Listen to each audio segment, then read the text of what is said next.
Inventory control systems, of which we will talk about two major types. First type is continuous review, aka the Q system, and the other one is the periodic review, aka the P system. And there can also be blends and hybrids between the two, but those are sort of the two major players. And you can then there are systems that take components of one and mix it with components of the other. But we cover a big sort of framework by talking about those two major systems. There are two big questions that we'll ask when we start talking about these inventory control systems, and the inventory control systems really answer these two questions, and they answer them differently, by the way. How much do you order? How much? And when do you order? So those are the two big questions, and there's two big distinctions between the Q system and the P system. So stay tuned and look for that.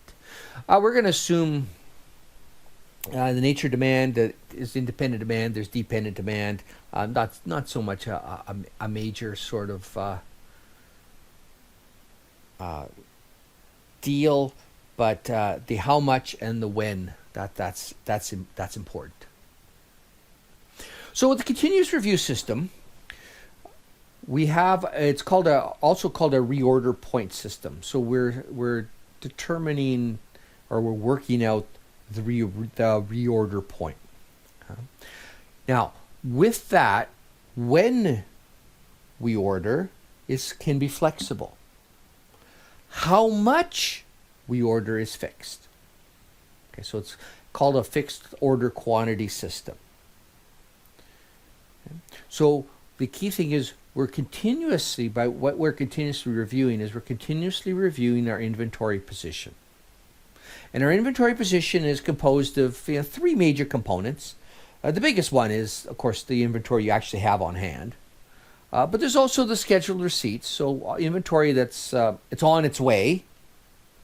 And so we can kind of consider it to be part of our inventory position, because it's on a truck, it's coming, it's just not arrived yet, but we're confident that it will.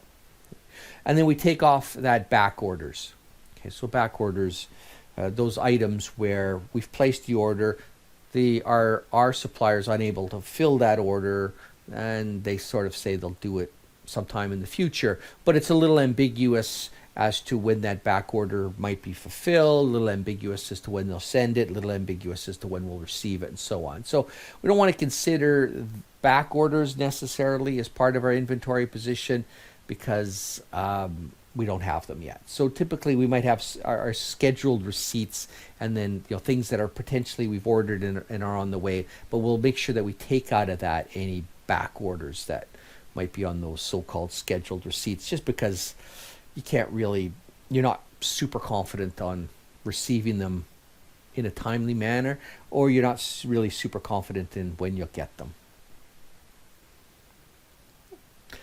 So with the Q systems, we set the reorder point. And reorder point, because we're continuously reviewing our inventory position, and the reorder point sets at what point does our inventory position reach. So our inventory position reaches a point where it gets low enough to where it hits the reorder point, and we reorder. Okay, I mean, it kind of makes sense, right? Inventory gets low enough till it hits some point, and then when it hits that point, we place an order. And we place an order of size, technically fixed order quantity, but our optimal fixed order quantity is the EOQ. So often it's the order size is the EOQ here with a continuous review system. A couple of components to that reorder point, and the components is the average demand per time period. Okay, so now we're not getting a little fuzzy. It's not necessarily annual, okay? Probably it's very unlikely to be annual, to be quite honest with you, because that would be too big a time period. So we have our average demand per some time period, and then we have our lead time. And so the time period that the average demand is for has to match the lead time. So if the lead time is 4 days, then we're interested in the average demand per day. If the lead time is 2 weeks, then we're interested in the average demand per week. Okay, see how they're connected? Okay. So essentially, that reorder point, it has to be of a sufficient amount such that while we're waiting for our order to arrive, we're able to meet average demand. Okay? So it's enough demand, it's enough inventory that we can meet average demand while we're waiting for our order to arrive. Okay, so just kind of simple formula, but maybe sit and think about what that exactly means, okay? Because it makes it a little bit easier to, when we start talking about implications of economic changes, government policy changes, we start thinking of how those impact reorder points and items like that. We want to really understand what the reorder point is for. Okay, it's an inventory position such that we're able to meet average demand while we're waiting for our order of EOQ size to arrive. Okay. So if the inventory position is less than R, place the order, right? Once it kind of gets below that trigger point, out goes the order. If the inventory position is above R, then no, you don't place the order. You wait until the inventory position gets to be either at R or below R. Then you place the order. So it's a trigger point. It's a signal. Hey, place the order. Oh, don't need to place the order just yet.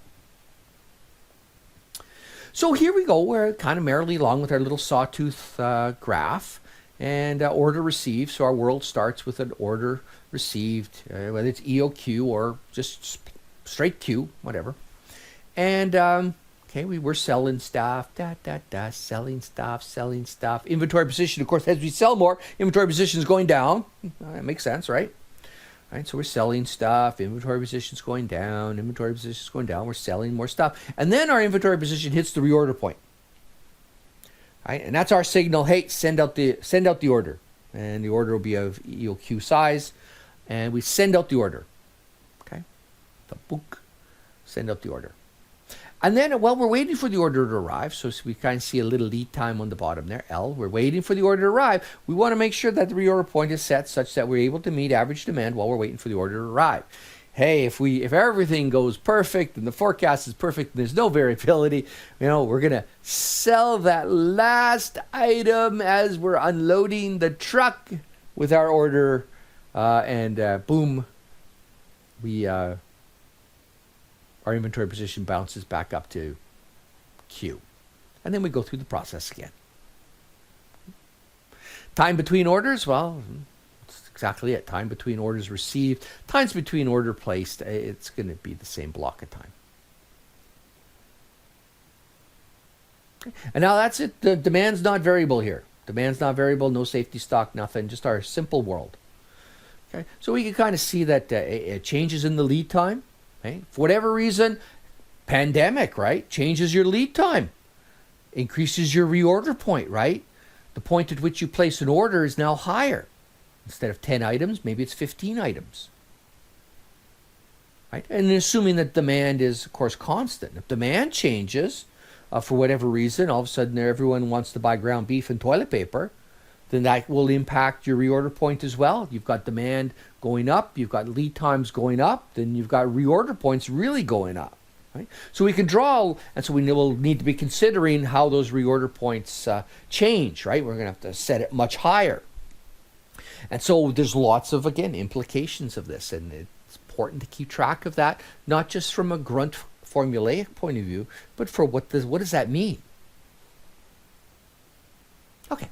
So now we have the more realistic situation where demand is variable, right? I mean, it's never constant. It does change. We're going to assume a constant lead time, and usually lead time is not as variable. I mean, I know the last year has been sort of the exception to that. A lot of times lead time is fairly constant. We're going to assume that it is. It's not really a big deal if it's not. We can adjust the model to reflect the fact that lead time is fluctuating. It's just, it follows we introduce another distribution. There can be a little bit of a tricky situation if we start to think, okay, well, there's a pandemic, and the pandemic has really made a mess of our lead times. But then what distribution does that follow? There's not a lot of, history that we have to draw on to get a sense for, well, okay, now the lead time is variable due to the pandemic. Well, what distribution does that follow? It's not, I have no sample. We have no real big experience with dealing with a pandemic like this in the ways that we've been dealing with it now, right? I mean, we have, the 1918 pandemic, but really, can you really use too many lessons from there to, 2 years later? Ugh. That's pretty dubious, to say the least. Okay, so even if we throw out the constant lead time, we don't know what distribution that lead time would follow. So we're still stuck kind of making judgment, right? There's an element of judgment. We try to measure what we can measure, but we can't take managerial judgment out of the equation. Okay, there's still brain thinking going on this. So our reorder point now becomes the old reorder point, D bar times by L, right? The amount of inventory we need to have to meet demand on average. So, everything goes as we expected and as we forecast. If everything goes according to that, we only need D bar times L. But we all understand variability looms in the background, like a ghost, a very dark ghost. And so we need some safety stock. And sometimes a ghost could be happy too, could mean demand is much higher than we expected, okay? But variability is there, and maybe we start to sell more than we expected. Woohoo! Awesome, right? I mean, it's very exciting. In one way, we get more sales than we expected. Kind of depressing in the other way because it means our forecast might have been crap. But let's be half full. The glass is half full type folks, and think, okay, hey, you know what? We're selling more than we expected. We've got the safety stock to meet the customer demand. Customers are happy. They're getting an in-demand product, and we're making more sales. So this is awesome, right? So we have our safety stock for those situations. We also have safety stock in case the lead time gets all messed up and is variable, or there's variability in that lead time. It changes from, being 7 days all the time to being 10 days all the time. Okay, so we have safety stock for all those reasons. Okay, so it's just simple. We bring in the formula, but we also want to understand what's driving the safety stock. Because what's driving the safety stock will drive the reorder point. So when we think of the issues that impact safety stock, those also will impact what the reorder point is and whether it's higher or lower. And so we got to keep track of all those managerial implications here. So that's quite important to us. So now we have variable demand, because if demand's not variable, we don't need safety stock. Okay, so we think that, right? Safety stock is there to meet unexpected changes in demand. If we minimize the unexpected changes in demand, we don't need safety stock. Right? So there's really a lot of richness in the managerial impacts and the things that we can discuss as far as safety stock goes. So you may be surprised that as many formulas as we sort of introduce in inventory management and the quant expectations for this particular unit, but many of the decisions that we make are managerial decisions. You're writing out stuff, i.e. it's a little short answer, more essay-ish. I don't want to say essay because OB, they got 17-page essays for a midterm or something like that. But you're writing out little paragraphs of what's going on, more so than just doing the calculations. Okay, so much more interesting that way. Anyway. So we have our orders received, right? Boom, boom. Right. Orders received, get a certain amount. Start off the EOQ amount. And demand is variable. That's hence why it kind of looks like sort of a drunken instructor drew this line. And so it's a little bit busier some days, not so busy other days. And then, boom, hit the reorder point, place the order. Da-da-da-da. And the reorder point is set so that we can meet order expected amount of sales plus safety stock. So we sell them out. And even if we sell the expected amount, we're still going to have a little bit left over. We're not going to drift off to zero, because if we sell what we expect, we're still going to have the safety stock left over. Remember, the safety stock is only there for us to use when demand is unexpected. That's a very important managerial implication right there. So anyway, we hit the reorder point. We send in our order of size Q. It's typically EOQ, and then we wait for L, and when L arrives, boom, we have the order. We're back up to the full Q, and then we do the process over again. And you can kind of see that how much we have on hand on any one time when we receive the order can vary because demand varies. Okay? So if demand is as we expected, we'd have the amount of safety stock on hand when we receive the next order. But if demand is higher than we expected, then we'll have a little bit lower than the safety stock remaining when the order is received. And if demand is lighter or less than expected, we'll have inventory on hand when we receive the order will be a little higher than the safety stock. Same thing if L changes. If for some reason we think that it's going to take us a week to get stock, and all of a sudden it takes us, in one case, 10 days, then we can sort of see, okay, well, that means we're going to be dipping into that safety stock, right? If demand is expected. And we could run out if demand is bigger than expected and the lead time increases. And so we can see how all these things all working together. And that's important considerations for when we start to set that safety stock amount, which we haven't really talked about. How do we determine the amount of safety stock? We've just talked about so far of what its use.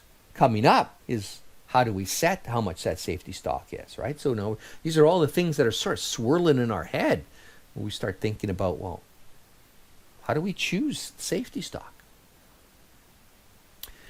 So in order to set the safety stock, we pick or we select a certain what's called a cycle service level. And that's the probability, or our preferred probability, that we don't run out of stock in any particular ordering cycle. So we want to meet customer demand such and such proportion or such and such percentage of the time. Okay. The protection interval, which is how long over which the safety stock must protect the user. Okay, so how long is this a concern? For the continuous review system, it's just typically over the lead time, right? As we're waiting for our order to arrive, right? The safety stock is there to meet any unexpected increases in demand while we're waiting for the order to come.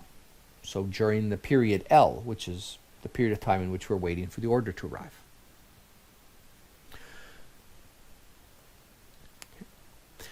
Second thing we need to worry about is demand during the lead time, of course, and the probability of distribution. Probability of distribution that demand follows, right? Because if we're talking about meeting customer service time a certain probability or proportion of the time, that's starting to hint to us in the back of our minds that when we're talking about probabilities, we need a probability distribution, right? They kind of flow together, right? Peas and carrots kind of thing. Okay, so now we have a formula for determining the safety stock, and it's some Z value. Okay, so we're assuming a normal distribution. Okay, we're assuming demand is normally distributed. And if demand is not normally distributed, we can change this formula as a result. But in order to kind of keep things a little bit easier to understand and drawing on concepts with which we're already familiar, we'll assume normality here. Okay, and it's not, demand typically, especially unexpected demand, many cases you can make a really good argument that the tails ought to be fatter than what is suggested by normal distribution. But this is good, unless you have some pretty good data and some results that suggest otherwise. And so we're mostly concerned with the concept here and sort of the implications. One could make a pretty good argument that the normal distribution, again, those tails aren't fat enough to deal with unexpected extreme events, and you would probably want to substitute it with a slightly different distribution. That's a fair commentary if we're just focused strictly on mathematics and the mathematical purity, if you will. Okay? We're more focused on the managerial implications of this, so we'll take a distribution that we understand, which is the normal distribution, and work with the concepts, see how the concepts influence safety stock. And then if you are ever in a situation where you're dealing with more sophisticated models, you can make the adjustment to the more sophisticated math after understanding the concepts behind the particular idea of safety stock. Okay, lot of verbiage there. Sorry about that. So with all that verbiage, we have our Z value, and that's the number of standard deviations to achieve the cycle service level. So you're finding a probability, you have a probability, and now you're using that probability to find the associated Z score. So you did that in Management Science 103, you did that in Management Science 312. The norms inv or norms.inv function in Excel, very useful here. Okay, we'll talk a bit about that when we start to do a little bit of problem solving. Okay, and so now we got the Z and then the standard deviation of demand during the lead time. Now that splits out into an easier calculation, and it just becomes the standard deviation of demand times by the square root of the lead time. Often we have a reasonable accessibility to the standard deviation of demand, not so much to the standard deviation of demand during the lead time per se, because the lead time could in theory change. Okay, so we have the standard deviation of demand times by the square root of L, and boom, we have the standard deviation of demand during the lead time times it by Z, and we have our amount of safety stock that we need. Okay, cool. Very nice. Fairly simple calculation. Okay, so we bring it all together, and now our reorder point is not just simply the average demand during the lead time, but it's the average demand during the lead time plus some amount of safety stock. A little bit extra to meet those surprises. If you're one of those people that like to have a little picture, this is essentially what we're looking at, right? We have 3 weeks, and we're summing up those distributions of individual weeks into a 3-week distribution. Okay, and so this is just a summation process. Normal distribution, there's a certain established sort of procedure, certain established understanding on how we scale up and scale down with normal distributions. That's what makes them so easy to work with. Okay, and then all we've done here with the calculation of safety stock is sort of scale up a weekly distribution into what happens over 3 weeks. And the normal distribution is actually very easy to do that. So when we think of those cycle service levels, we're thinking of 2 things. One is what percentage of the time are we expected to meet customer demand, and that's the glass is partly full perspective. There's also the glass is partly empty perspective. In this, by extension, if we're not meeting customer demand. If we are meeting customer demand at 85% of the time, like in the example, it means we're not meeting it 15% of the time. So that's the glass is empty part. Okay, and the reorder point is set such that we adjust for safety stock, and we want to ensure that we meet customer demand a certain proportion, a certain percentage of the time. We understand we're not going to be able to meet customer demand 100% of the time in all situations, no matter how extreme that situation is, because we'd have to have an infinite amount of inventory. Clearly, that makes no sense at all. It's physically impossible. It's also cost is insane, right? And even as we get into a high cycle service level, we may find the costs too high. Right? And we start to think of all those issues from the early part of this chapter and all the drivers for high inventory, all the drivers for low inventory. Now, what happens if we want to increase our cycle service levels, right? Or reduce them, increase them, reduce them? What's the impact on safety stock? What if there's an impact on the cost of holding inventory? Does that create an incentive to change our cycle service levels if we want to maintain costs as constant? And so there's lots of stuff that could be going on, and lots of what if, limited only by sort of the universe and all the particular cases that we can potentially see. So it is really interesting that way. Let's start a little problem now. So here we have the discount appliance store. It uses a continuous review queue system. One of the company's items has the following characteristics. So demands is 10 units per week. Okay. Ordering and setup cost, $45 per order. Holding cost, $12 per unit per year. Important there. Lead time is 3 weeks. Standard deviation of weekly demand is 8 units. Cycle service level, 70%. We want to meet demand 70% of the time. So let's look at let's visit our friend, the good old EOQ. And we remember EOQ is 2 times demand times by S over H. Don't forget the square root. And next big thing about the EOQ is annual demand. 10 units per year, 52 weeks per year. That's 520 units per year. S is still on a per order basis, so that's kind of straightforward. Don't forget the 2. Holding cost, $12 per unit per year, which is the appropriate units there. And we all square root that. Okay.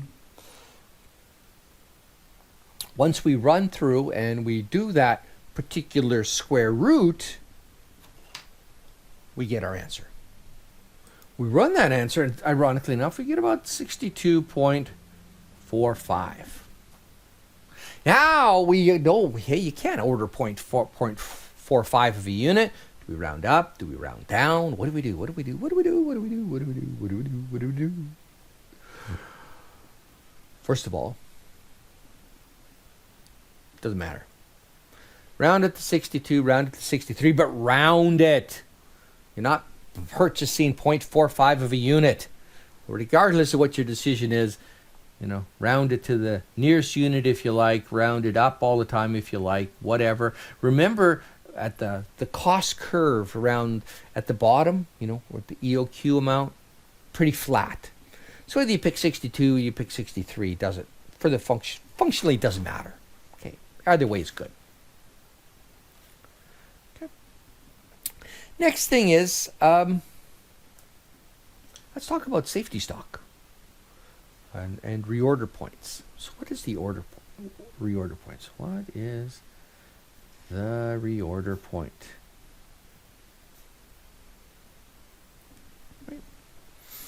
And so there's our next big issue that we want to talk about, and we have our reorder point formula. R equals to D bar L plus Z sigma D times the square root of L. R is some things we're going to be able to find these pretty easily. Some things we're going to have to do a little bit of work. D bar, 10 units per week, so 10. How long does it take us to get an order? 3 weeks. Okay, awesome. Plus, I'm going to leave that Z is a Z for a sec. Let's all plug it in because that Z, it's time for an Excel moment. Sigma D, where is that? 8 units, awesome, and times the square root of 3. Okay, so once we've got Z, we're all set to do this. So we tried our little Excel in here. Okay, so our key deliverable is the norm .s.inv. The inv is important. Old school, it used to be norms inv. Now it's norm .s.inv, inv. And there it just asks for the probability. Now the probability that it's asking for is, if we remember the diagram, is just our cycle service level. So in this case, 0.70. And we close the old bracket. Okay. So it's whatever your cycle service level is. That's what the argument is here. That's the probability. Push in there, move my mouse, and we get 0.524. Going much more than 3 or 4 decimal spots just gets to become maybe a little bit on the goofy side. Okay. So bringing this all together now, we get it R equals to 30 plus 0.524 times by 8 times by the square root of 3. And now we're all set to figure out what our reorder point is. So I'm just going to keep it split into a couple points because sometimes we talk about safety stock in and of itself. Now, initially, we see that we have our safety stock is going to be 7.26. Okay. Now, that would suggest a reorder point of 37.26, which is not going to be happy, right? That's 0.26. Now, here, rounding up and rounding down is important. We always round up. Okay, round up to 38 units. Why? When EOQ, we didn't care if we rounded up or rounded down. We just kind of kept it around that number, around, the number that we found. Why is it a big deal to always round up with the safety stock? And the reason is that we've set that safety stock, the cycle service level, at a minimum. We want to meet customer demand at least 70% of the time. If we round down, that would mean that we are meeting customer demand slightly less than 70% of the time. And if we round up, it means that we're going to meet customers' service levels or customer requirements a little over 70% of the time. When we've set a minimum, that means we don't go below the minimum. And by rounding down, we would actually put ourselves just a smidgen hair below our stated minimum. So we'd rather be a smidgen, just a hair above our stated minimum. Okay, so very important rounding issue on that particular question. Okay. So let's say goodbye to Excel here.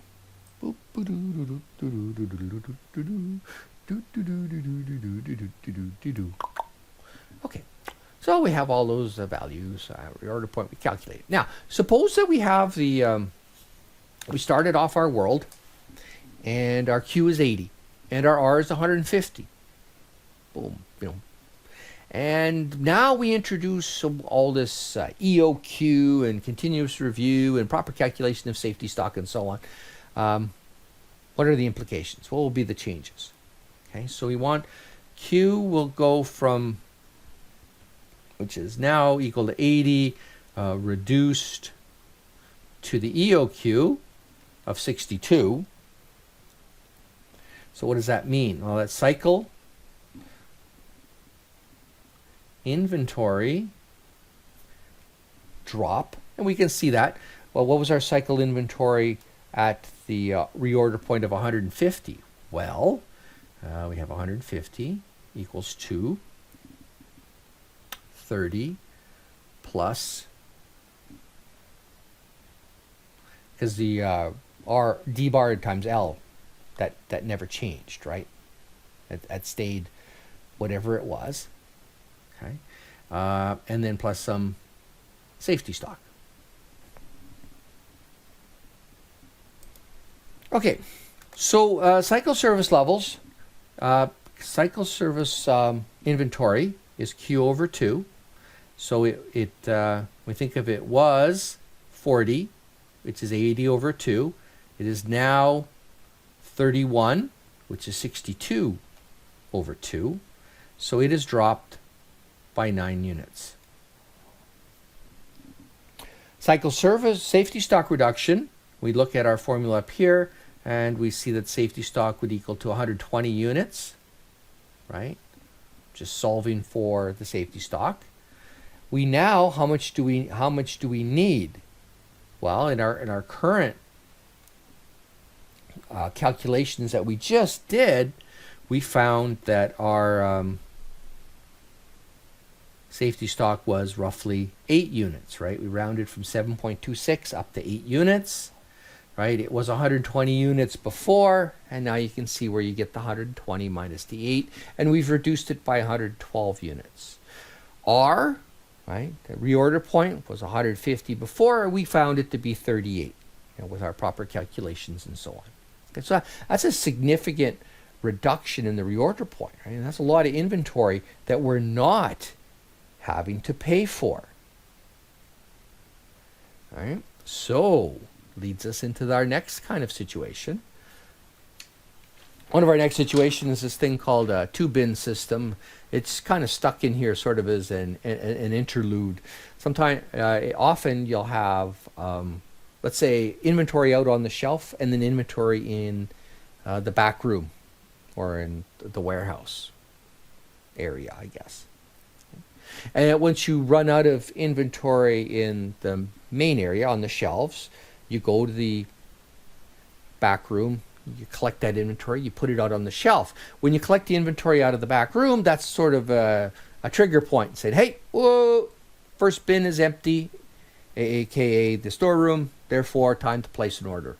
Okay, so it's like a signaling thing. Oh, hey, we took the last one that was in stock in the storeroom and put it out on the shelves. Hey, guess what? We need to reorder more. Right? It kind of makes sense when you really think about it. So now we have our costs. So we have our cost formula. And so our costs are broken down into the annual inventory holding cost, right, which is Q over 2, the average cycle service, the average cycle amount of inventory, times by the cost of holding that inventory, plus all the ordering costs over a year, number of orders times by the cost per order place, plus how much does it cost us to hold the safety stock? That's not costless as well. It has an inventory cost attached to it. Too, right? So we have cycle service level.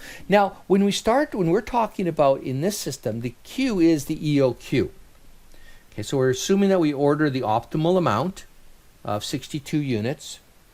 Okay, our holding costs, which are dollars per unit per year, right, which was 12 in this particular case. Plus we add our annual demand, which we found to be 520, right? Divided by our order size, which again was the 62. We're assuming we do EOQ here. How much did it cost to place an order? $45. Okay. And not to be forgotten, maybe I'll put it on a new line, plus our safety stock and the holding of our safety stock. So we determined that we needed to hold 8 units, and it still costs us $12 to hold each one of those 8 units. Okay, so we do that calculation, we fervently punch it up into our calculator, and we get $845.42. $845.42 roughly. And we always want to double check our math on all this stuff, of course, right? And that's our optimal cost or our minimum cost point. Next unit, let's talk about the periodic review system.